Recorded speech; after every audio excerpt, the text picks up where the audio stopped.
வணக்கம் மக்களே. வணக்கம். Please subscribe salvage official. Okay, பண்ணிடுவாங்க, கவலைப்படாத. நாங்கள் வந்து இன்னைக்கு மழையெல்லாம் கொஞ்சம் விட்டு கடைக்கு இறங்கி போனோம். இவருக்கு முடி வெட்டலான்னு போனோம், ஹேர் கட் பண்ணிட்டு. அப்படியே வழியில் பார்த்தா ஒருத்தவங்க இந்த பானிபூரி விட்டுட்டு இருந்தாங்க. சரி, இந்த ஊரில் கிடைக்கல, இங்கே இருந்துச்சு, ஒரே சந்தோஷம். சரி வாங்கிடுவோன்னு பானிபூரி அப்புறம் தயிர் பூரி அதெல்லாம் வாங்கிட்டு வந்தோம். ஈவினிங் ஸ்நாக்ஸ் தான், அப்படியே சாப்பிட்றலாம்ல. முடிய கிழிச்சு ரெடியாக வந்து உட்காந்துருக்காரு, சாப்பிட போகிறாரு. சாப்பிடவா? அவ வெறும் இதை எடுக்க வேண்டியா? இதான் இதை கொஞ்சம் வச்சுக்கோ, பொட்டேட்டோ. தயிர்பூரி எப்படி இருக்கு பார்த்துருவோமா? நல்லா தயிரெல்லாம் உள்ள ஊற்றி பார்சல் பண்ணி கொடுத்தாங்க, ஊறி போயிடுச்சு.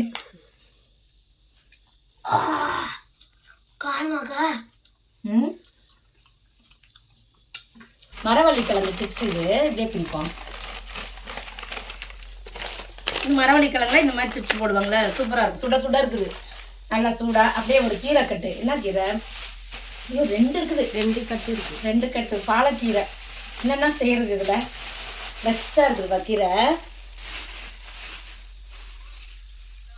சரி, இதில் என்ன செய்யலாம்? எனக்கு தெரிஞ்சு இந்த சப்பாத்தியில் இது பண்ணி செய்யலாம்.